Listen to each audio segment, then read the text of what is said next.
Trilhas da Democracia de hoje inicia uma nova iniciativa, que é a realização de um debate mensal, de uma entrevista mensal sobre conjuntura latino-americana. Daqui para frente, uma vez por mês, o Trilhas da Democracia sempre abrirá espaço na sua agenda para debater temas relacionados ao nosso continente latino-americano. A iniciar essa nova fase do Trilhas da Democracia, nós recebemos hoje o sociólogo marxista argentino, professor de Teoria Política e Social da Universidade de Buenos Aires e também da Universidade Nacional de Avellaneda, Atílio Boron.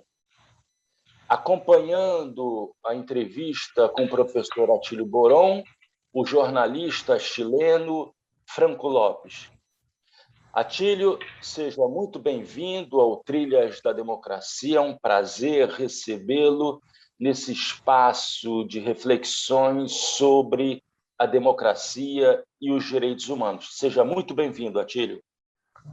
Hola, bueno, muchas gracias Marco, un gran abrazo, me siento honrado por esta invitación, así que va a ser un placer incluso conversar con Franco López, ¿verdad? Que también es un conocedor profundo de la realidad de América Latina. Así que a tus órdenes, Marco. Atílio, você está lançando no Brasil a edição do livro, originalmente publicado em espanhol, né? Chamado, na versão brasileira, pela Autonomia Literária, pela editora Autonomia Literária, o livro intitulado O Feiticeiro da Tribo, a farsa de Mário Vargas Llosa e do neoliberalismo na América Latina. Esse livro encontrar-se-á já disponível para a venda em fins do mês de julho, salvo engano, né? Foi com grande prazer, Atílio, que eu fiz a leitura do seu livro. Inicialmente, gostaria que você explicasse para os nossos ouvintes, telespectadores, né, a razão dessa polêmica com o Prêmio Nobel, né, internacionalmente conhecido como um dos grandes nomes da literatura hispânica, de língua hispânica, Mário Vargas Llosa. Mira, Marco, la razón para mí fue muy clara, ¿verdad? Porque Vargas Llosa, aparte de ser un gran escritor en lengua española, al mismo tiempo se convirtió en uno de los más grandes divulgadores del pensamiento y de la práctica y de la política del neoliberalismo. Él tiene una doble función. Él escribe, ¿verdad?, novelas, muchas de ellas realmente extraordinarias, pero al mismo tiempo es un hombre que está activamente involucrado en la vida política latinoamericana, no solo la vida política del Perú.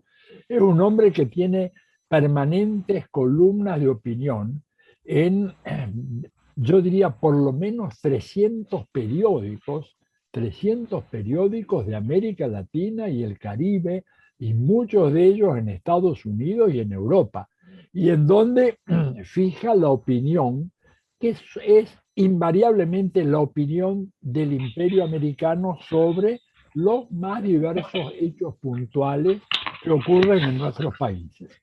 Por lo tanto, me parecía que discutir a Vargas Llosa en su calidad de analista y comentarista político era un dato de enorme significación.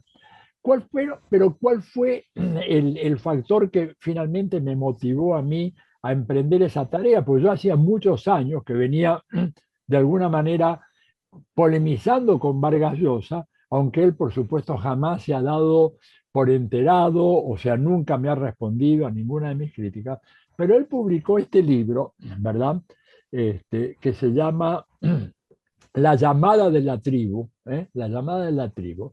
Esto lo publicó hace unos 3 años, en donde él presenta a los autores, a los filósofos, a los pensadores, a los sociólogos que fundamentan su visión, perdón, su visión neoliberal del mundo.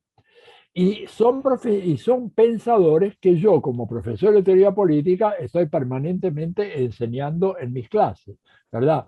Él habla de Raymond Aron, habla de von Hayek, habla de Karl Popper, habla de Ortega y Gasset, de Isaiah Berlin. Bueno, y yo me puse a revisar, a ver, y Adam Smith, por supuesto.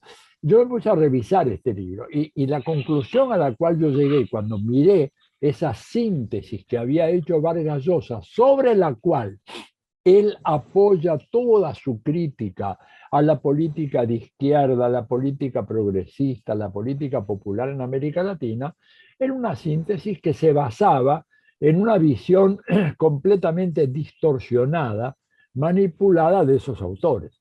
Y fue por eso que me pareció importante discutir en este plano, en el plano más de la referencia teórica a la cual alude Vargas Llosa, discutir esas ideas, sobre todo por la aplicación práctica, porque mira, cuando Vargas Llosa dice, por ejemplo, en Perú hay que apoyar a Keiko Fujimori, todos los diarios tú ves de América Latina y el Caribe y en Estados Unidos diciendo lo mismo, pero no solamente los diarios. Marco, acá hay un problema más grave, son los diarios y luego los editoriales de las radios, y de la televisión en la mañana y después los programas políticos de opinión en la televisión de noche que repiten incansablemente todo lo que Vargas Llosa dice. Entonces, hoy en día, y termino esta primera respuesta, hoy en día Vargas Llosa es el mayor publicista que tiene el pensamiento neoliberal a nivel mundial, a nivel mundial, y lo digo con conocimiento de causa. Antes de él fue Milton Friedman, pero eso fue hace 40 años o poco más, ¿verdad? Milton Friedman, que era un comunicador, aparte de ser un economista de Chicago, era un comunicador excepcional, ¿verdad? Y cuando viene la ola post-keynesiana, o sea, el periodo neoliberal a partir de mediados de la década de los 70, Milton Friedman hizo una tarea de divulgación extraordinaria. Claro, tenía todos los poderes económicos y políticos detrás de él. Él publicó un libro llamado Libertad de Elegir, que lo he visto yo en Brasil también. Lo hizo él con su mujer Rosa Friedman, Milton y Rose Friedman. Escribieron ese libro y ese libro tuvo una divulgación mundial. Se hicieron videos, se publicó en 25 o 30 idiomas. Pero bueno, ya Milton Friedman murió, no apareció en el pensamiento liberal otro con la enorme capacidad de intervención como la que tiene Vargas Llosa, y Vargas Llosa es el que en los últimos 15 años, 20 años, ha aparecido como la voz parlante, la voz oficial del imperio. ¿Te das cuenta? Por eso me pareció que era importante salir a discutir sus ideas y eso es lo que hago en ese libro. Atílio, você chama atenção na introdução do livro a uma peculiaridade, né, que não é apenas de Vargas Llosa, mas de outros intelectuais que tiveram um passado comunista, tiveram um passado na tradição marxista. Você cita o mexicano Otávio Paz, você cita o italiano Lúcio Coletti, né, que foi um dos grandes filósofos marxistas italianos e que acabou nas fileiras da Força Itália, do partido de Berlusconi, né, de Silvio Berlusconi, com um discurso abertamente anticomunista.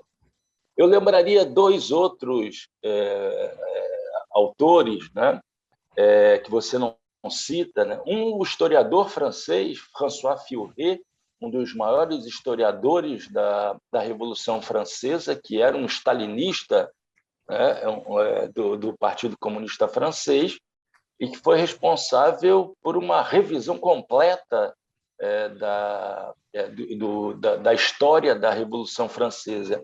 E alguém que é mais próximo do Brasil, que também foi um comunista, foi inclusive inscrito no Partido Comunista Brasileiro, não tem a estatura intelectual desses outros aqui citados, mas tem uma grande influência, por exemplo, no atual governo, que é o Olavo de Carvalho, né? Que foi durante um curto período de tempo do PCB. Na tua opinião, o que explica, você diz isso na introdução, mas o que explica essa passagem, né, de pensadores intelectuais do campo comunista, do campo teórico marxista, para o seu polo oposto de defesa de teses antidemocráticas, neoliberalizantes? Mira, Marco, no hay una explicación válida para todos, ¿verdad? A veces mucha gente piensa que se trata simplemente de una cuestión de dinero, gente que se vende, ¿verdad? En algunos casos es así, en otros casos, ¿verdad? Y esto me lo contó a mí Umberto Cerroni. Umberto Cerroni fue un gran teórico, tú recuerdas, italiano, contemporáneo de Coletti. Yo tuve la suerte de entrevistarlo a Cerroni, ¿verdad? Y le pregunté esto mismo que tú me dices, Marco. Y él lo que me decía era de que esto tenía que ver con que muchas veces, no siempre, pero muchas veces en las filas de las organizaciones políticas marxistas, sea el comunismo, trotskismo, cualquiera de sus variantes, hay una visión absolutamente apocalíptica de lo que es el capitalismo, ¿verdad? Y que por lo tanto, cuando algunos de estos militantes, estos intelectuales, pueden conocer de primera mano al capitalismo, bueno, se dan cuenta de que en Nueva York los ricos, los magnates, los millonarios no se desayunan con niños negros, así me decía el ejemplo, sino que es un sistema mucho más complejo, mucho más sofisticado. Y a su vez, entre los comunistas, ¿verdad?, había como el reverso de la medalla una visión idealizada de la Unión Soviética.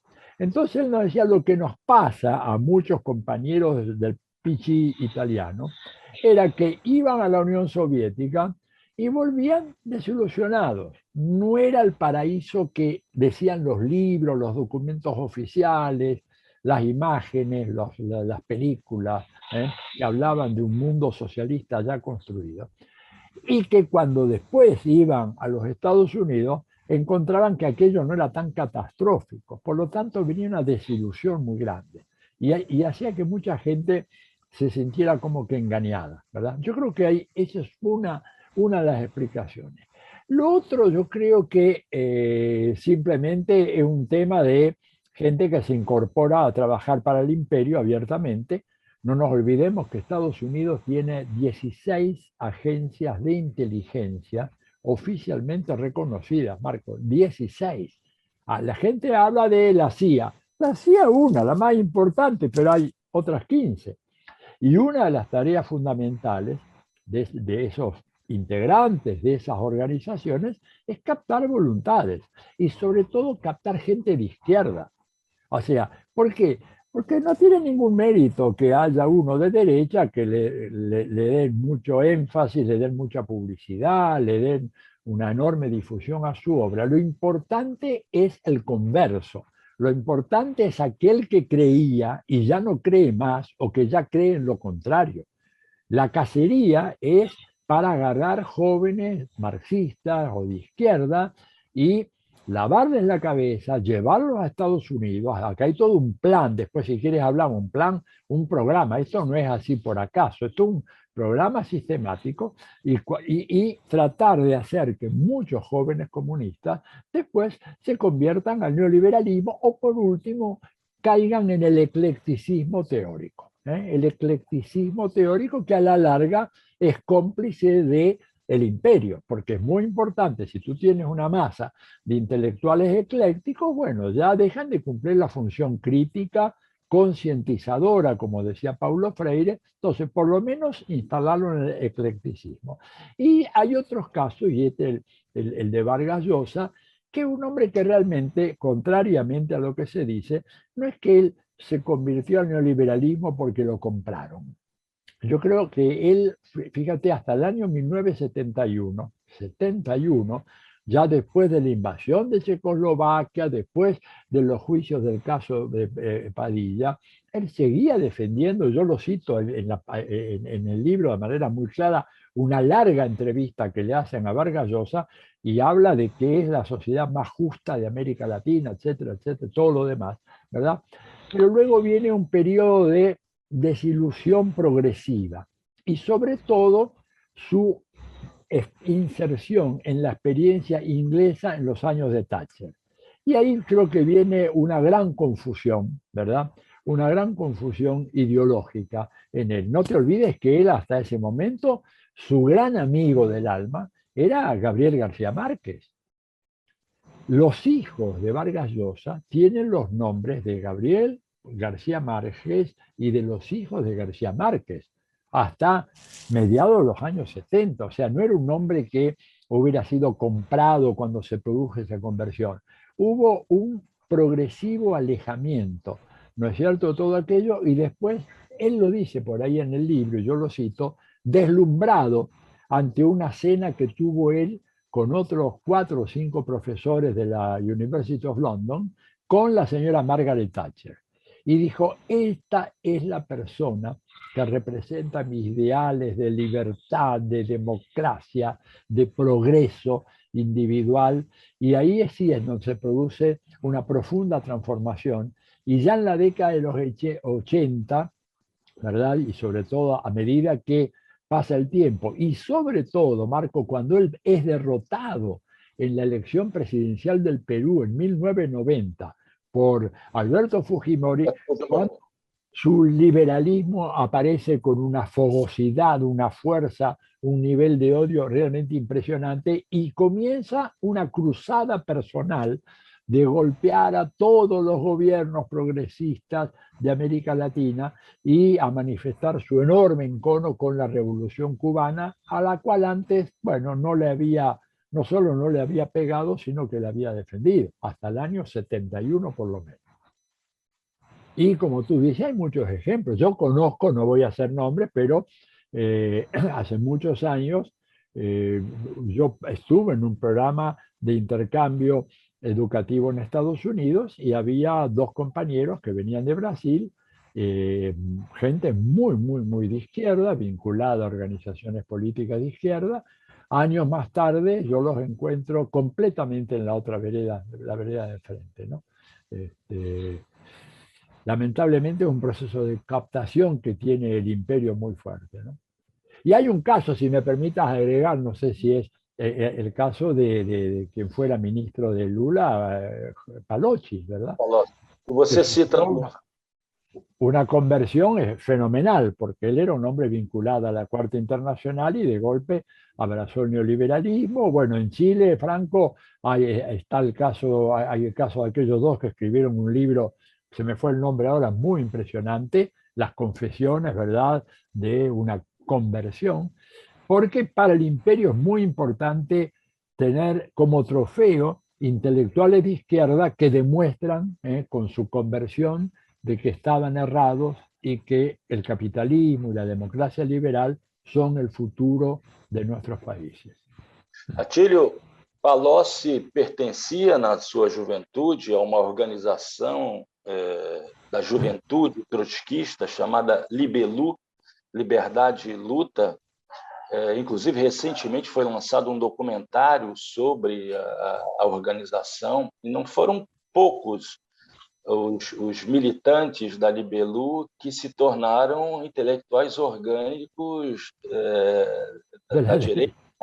Inclusive, um dos mais famosos hoje é um articulista do Globo, da Folha de São Paulo, comentarista da Globo News, que é um canal de notícias vinculado à Rede Globo, de nome Demétrio Magnoli, né? Mas, Atílio, a gente nunca pode esquecer também, né, que um dos mais célebres fascistas italianos, né, talvez o mais célebre fascista italiano, foi um ex-socialista, né? Benito Mussolini, né? Foi companheiro de Gramsci no Partido Socialista. Atílio, confesso que li com muito prazer, com muito gosto, o seu último capítulo do livro, né? Intitulado Liberalismo, Liberismo, Democracia. Né?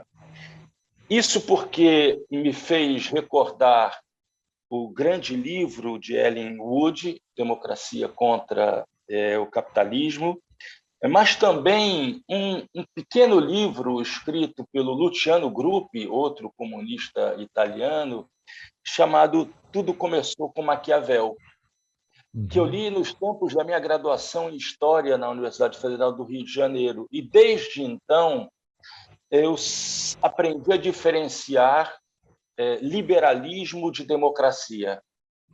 E esse capítulo é exatamente uma tentativa de mostrar o quanto a democracia tem um caráter anticapitalista, de como, quando a gente geralmente faz uma crítica à democracia, na verdade está se fazendo uma crítica ao liberalismo.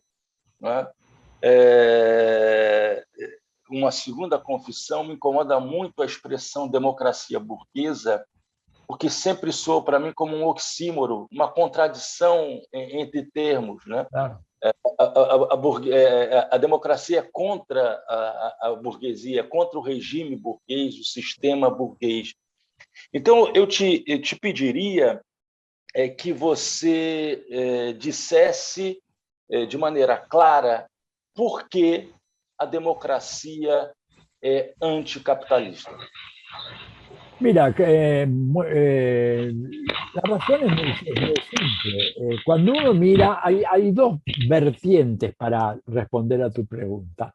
Uno es el veredicto de la historia y otro es el análisis teórico, ¿verdad?, doctrinario de los conceptos. Cuando uno mira la historia, primera respuesta, la historia demuestra que la democracia fue construida combatiendo a la burguesía.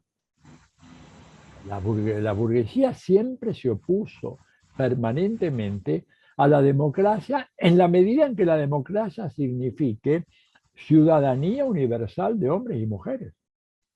La burguesía siempre procuró mantener alejada, ¿no es cierto?, a la mayoría de la población, al demos, al famoso demos, ¿verdad?, del cual habla Ellen Maxins en su libro, hermoso libro, ¿verdad?, siempre mantenerla alejada.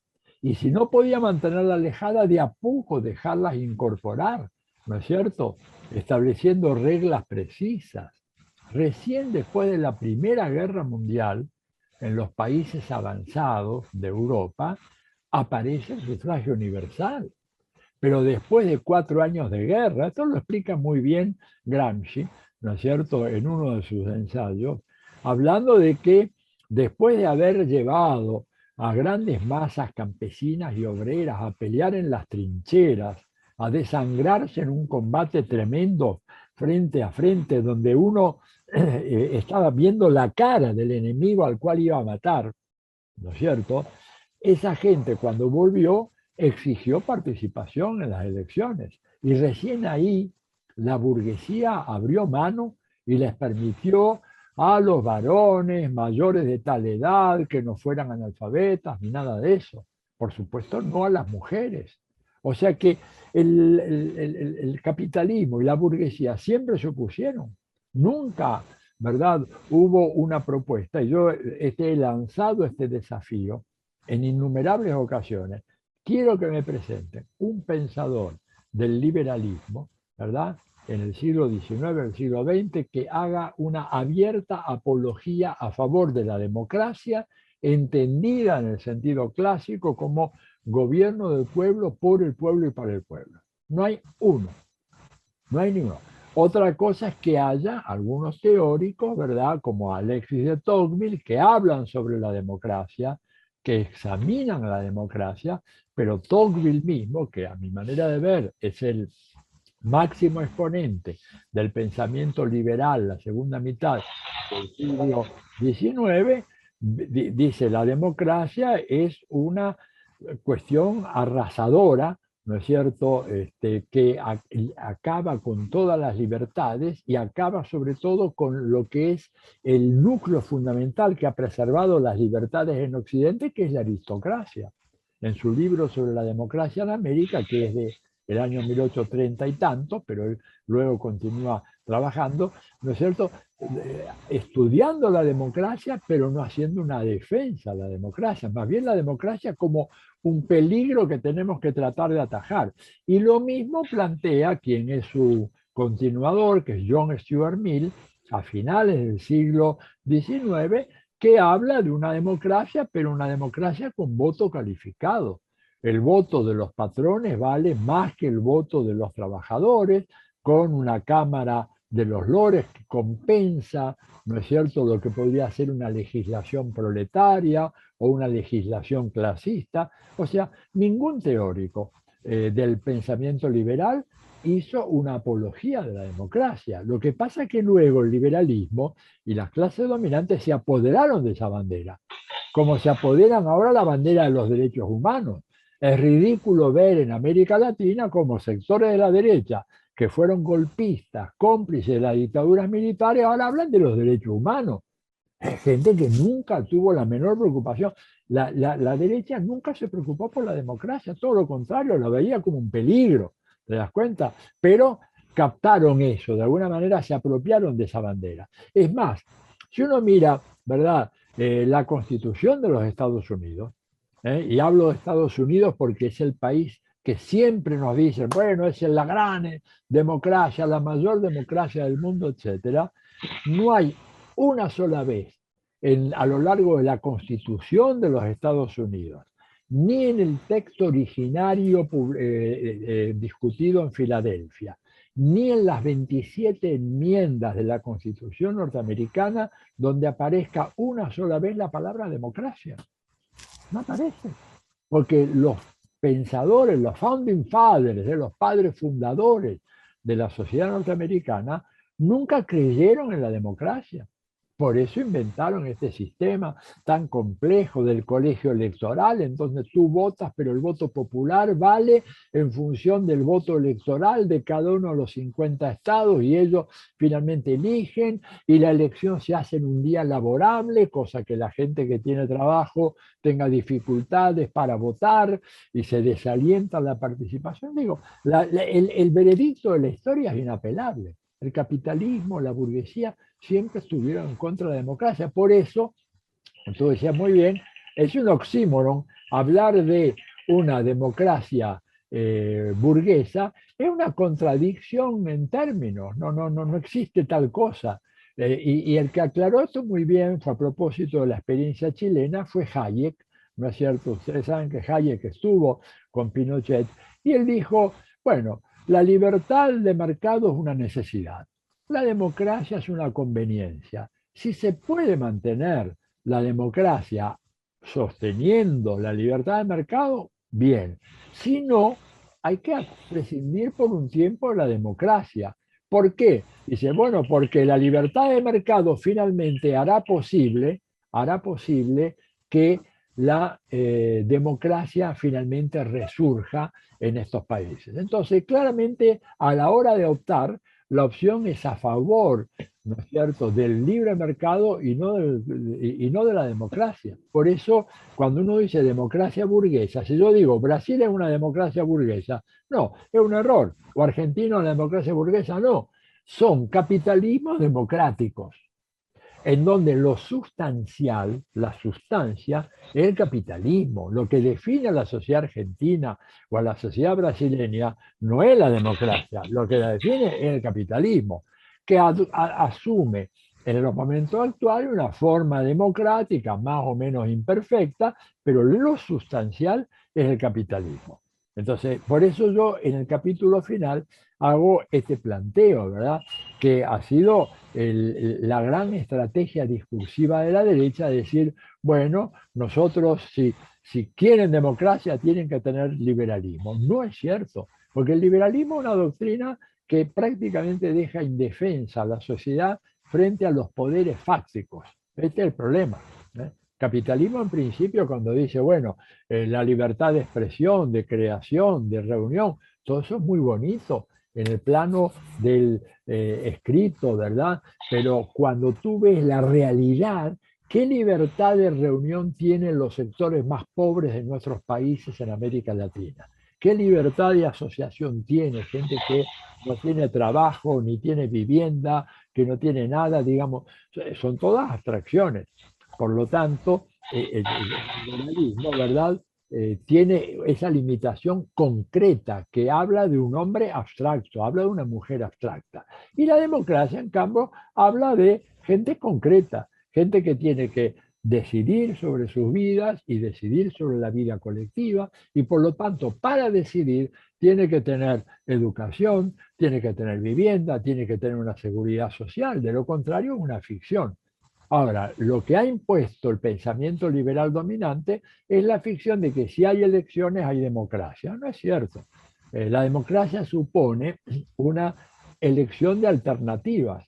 Y cuando uno mira, por ejemplo, qué alternativas hay en las elecciones que ha habido, digamos, las elecciones, tomemos el caso de Argentina, entre Macri y Scioli, no había alternativas. ¿Qué elecciones alternativas había en el caso chileno cuando competía Piñera con no sé qué?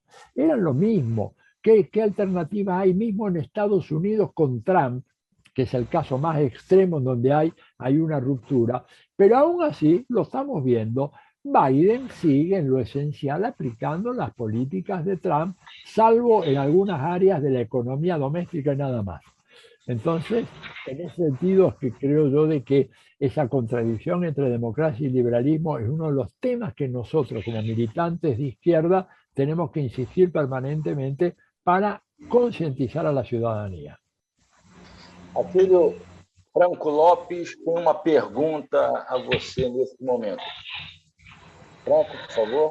Atílio, eu queria te perguntar pelo atual panorama da América Latina, porque há um tempo atrás víamos o Grupo de Lima, víamos a criação do ProSur da mão de Piñera, víamos uma união de Piñera com Duque tentando encaixar Juan Guaidó na Venezuela e hoje, em 2 anos, aparentemente o panorama mudou totalmente a partir das rebeliões no Chile, a partir da resistência boliviana que logo consigue eleger a Arce, a partir da eleição de Castillo no Peru e, eventualmente, a eleição de Daniel Jaue, comunista que tenha preferência no Chile. Então, o Cone Sul, pelo menos, demonstra que muda totalmente e resgata justamente o que se falava a partir de uma democracia real, uma participação popular real, em desmedro de uma direita que responde a interesses foráneos e que hoje, na América Latina, me parece, pelo menos, sin querer romantizar, estar bastante golpeada. Mira, sí, gracias Franco, muy buena, muy interesante reflexión. Claramente el panorama sociopolítico sudamericano ha cambiado muy significativamente, ¿verdad? Lo que ha venido ocurriendo en Chile, que Chile era la nave insignia del modelo neoliberal en América Latina, es muy ilustrativo al respecto. Es decir, en Chile hubo un cambio, un cambio de rumbo muy, muy significativo, primero con el repudio a la constitución de Pinochet, luego con la elección en la Convención Constitucional, que está ahora funcionando, que además acaba de elegir como presidenta nada menos que una representante del pueblo mapuche, y un nuevo clima de opinión en donde algunos de los baluartes de la vieja dirigencia política que siguió a la caída del pinochetismo, que realmente era neopinochetismo, ¿verdad? Como en España se habla de neofranquismo, en Chile no se podía decir eso antes porque era muy mal visto, pero ahora todo el mundo lo dice. Lo que hubo en los años esos posteriores fue un neopinochetismo que giraba en torno fundamentalmente a la democracia cristiana, que es un partido que hoy, ¿verdad?, en la elección reciente constitucional sacó solamente 2 constituyentes de 155. Es la mayor derrota histórica en toda la historia de casi 90 años de la democracia cristiana en Chile. Y de los dos constituyentes, uno era extrapartidario. La caída también de las fuerzas de la derecha, ¿verdad? Renovación Nacional y UDI, que habían aspirado a tener por lo menos el tercio, no lo tienen, no lo tienen. Y el avance de nuevas formas, ¿verdad? Algunos viejos partidos que se han ido ayornando, pero la emergencia de una multiplicidad de nuevas formas organizativas en Chile que le dan a esa asamblea constituyente, ¿verdad?, una capacidad de transformación impresionante. Entonces Chile ha dejado de ser, y fíjate, hay un dato muy significativo, Vargas Llosa, que es una brújula infalible, él no se equivoca nunca. Cuando él dice esto es bueno, claramente es malo. Fíjate lo siguiente, durante años, décadas, Vargas Llosa decía el modelo es Chile, el modelo es Chile, lo que hay que imitar es lo que hace Chile. Sorprendentemente, hace 2 meses sacó una nota escandalosa diciendo que el modelo es Colombia. Colombia, que es un emporio de asesinatos en masa, y señala a Álvaro Uribe y a Iván Duque como dos gobernantes ejemplares para la región. ¿Qué quiere decir esto? La bancarrota total del modelo neoliberal, que ya no saben a quién tenerse. Y cuando tú luego lo escuchas a Biden en su discurso los 100 días en el Congreso, en donde dice así tajantemente que sería bueno hacérselo notar esto al ministro Guedes ahí en Brasil, porque Biden dijo: la teoría del derrame no funcionó, no funcionará, jamás funcionó, y ha creado una sociedad profundamente injusta en los Estados Unidos, en donde el 1% más rico tiene tanta riqueza que el 80% más pobre, ¿verdad? O sea que ya en los Estados Unidos se rezaron los responsos finales, las oraciones fúnebres finales al neoliberalismo. Y la región está cambiando en consecuencia. Lo de Castillo en Perú, el hombre ganó con una diferencia igual que la que sacó Kuczynski en contra de Keiko Fujimori hace 5 años. Keiko aceptó en aquel momento, no acepta ahora. Y fíjate que hay otra cosa muy interesante. En octubre del año que viene hay elecciones en Brasil. Muy buenas perspectivas. Todas las encuestas ahora van dando que claramente Lula va a derrotar a Bolsonaro. Y realmente falta poco más de un año para que eso se produzca. En mayo hay elecciones, en mayo del año que viene, elecciones en Colombia. Por primera vez las fuerzas de centro izquierda están en una posición de preferencia en el electorado con Gustavo Petro. Entonces, miremos de repente todo el litoral pacífico sudamericano, con Chile cambiado, con Perú cambiado, con Colombia cambiando, porque además Colombia ya no va a ser la misma. Esta es la mayor rebelión en 70 años, más de 70 años en la historia colombiana. Y ya se nota cómo no hay sucesores para el uribismo, de manera tal de que me parece que estamos ante un panorama muy interesante. Si acá en Argentina se consolida esta tendencia, a pesar de la enorme virulencia de los ataques de la derecha, pero que parece que el gobierno va finalmente a prevalecer en las elecciones de medio término ahora. Y si se logra de que Brasil dé vuelta a una página, aunque hay un dato muy preocupante. Al igual que Trump, Keiko Fujimori, Macri y Bolsonaro están hablando de elecciones fraudulentas en América Latina. Y acá Macri está hablando ya de no reconocer una elección que no le dé el triunfo a la derecha. Y Bolsonaro ya ha dicho en Brasil de que no va a tolerar el fraude. O sea, el mismo discurso de Trump ahora aparece en los casos de Argentina, de Perú y de Brasil, negándole validez a los resultados electorales. O sea, una derecha que dice: señores, ya no nos interesa el resultado de las urnas, nosotros vamos a seguir gobernando apelando al lawfare, al golpe blando, a los golpes institucionales, y si es necesario vamos a sacar a los militares a la calle. La amenaza está ahí y es muy cierta. Pero yo tengo una visión cautelosamente optimista de cómo va a ir evolucionando el contexto latinoamericano en los próximos años. Filho, uma última pergunta. Se fala atualmente que a América Latina representa hoje o epicentro da pandemia da Covid. A minha pergunta não é, evidentemente, sobre a pandemia, mas você considera a América Latina o epicentro da resistência, das lutas contra o neoliberalismo hoje no mundo?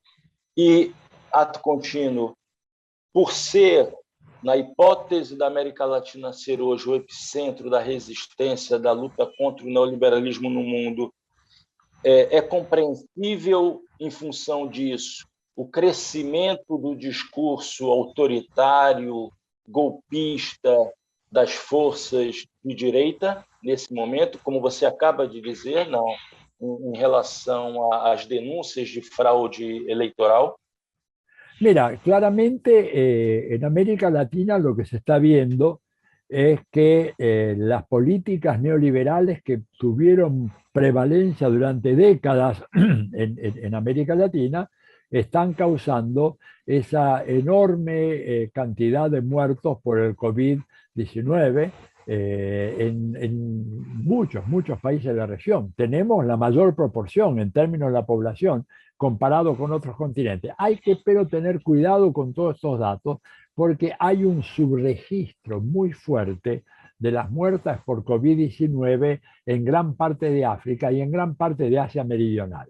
O sea, nosotros tenemos mejores estadísticas acá y por lo tanto se registra lo que ocurre, pero digamos, hay muchos países en los cuales yo he hablado con gente, el nivel de subregistro es muy importante. Pero lo que sí es claro es que América Latina, por numerosas razones, históricas, geográficas, geopolíticas, es el continente que está a la cabeza de la lucha antiimperialista en América Latina, a nivel mundial.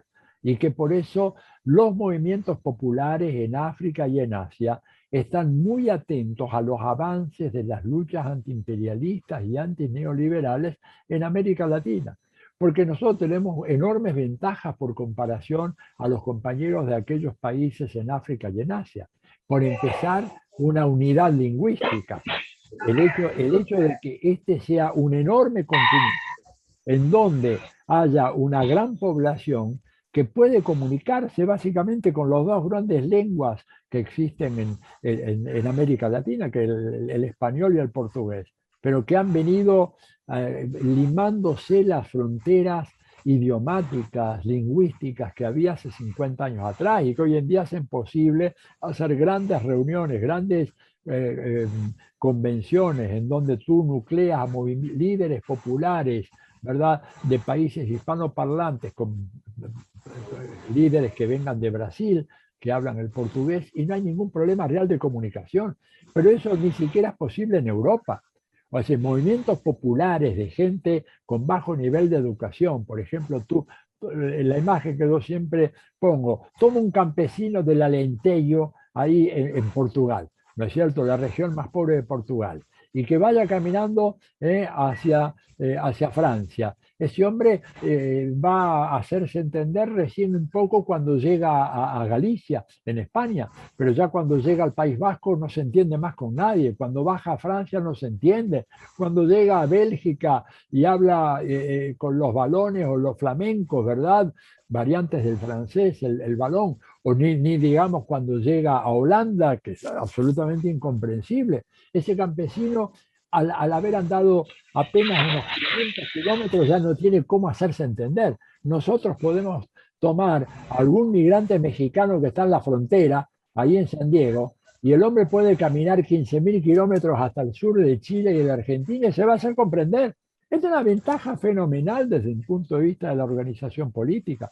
Por eso es nuestra responsabilidad también, la responsabilidad que tenemos nosotros en relación a los movimientos populares de países en África y en Asia, en donde las fronteras lingüísticas son tremendas y que dificultan enormemente la acción colectiva y que la única manera que tienen que hacerlo es a partir de apelar al inglés.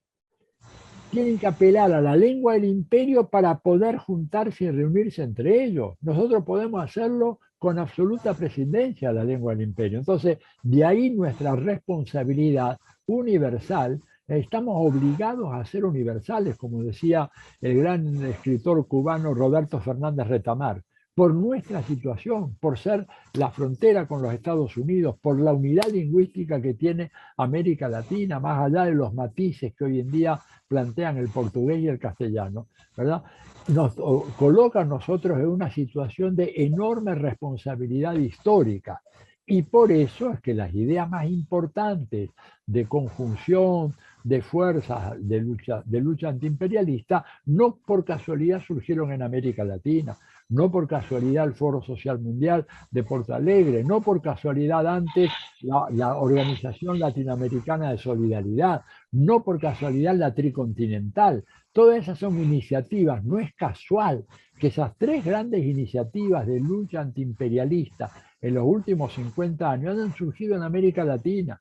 Y no es casual que acá se haya propuesto la UNASUR y la CELAC, cosa que es impensable en África y en Asia. Por eso es que hay que remarcar mucho la importancia que tenemos nosotros como región para dar estas grandes luchas contra un imperio que ha iniciado ya irreversiblemente su declinación, pero que hay que tener cuidado porque nada más peligroso que un imperio en declinación para la dicha y la felicidad de los pueblos. Los imperios, cuando empiezan su declinación, se vuelven más violentos, más sanguinarios y más brutales. Así que es una buena noticia, pero tenemos que prepararnos para seguir librando grandes combates. Atílio, foi prazer recebê-lo nessa primeira experiência dessa nova fase do Trilhas da Democracia. Como eu disse no início do programa, assumiu esse compromisso de debater temas latino-americanos com convidados também latino-americanos. Franco, muito obrigado pela tua participação. Franco Lopes, que traduziu para o português o livro que faço questão de recomendar, O Feiticeiro da Tribo, a farsa de Mário Vargas Llosa e do neoliberalismo na América Latina. Até uma próxima oportunidade e o Trilhas da Democracia volta na próxima semana, sempre debatendo temas relativos à defesa da democracia e dos direitos humanos. Até lá!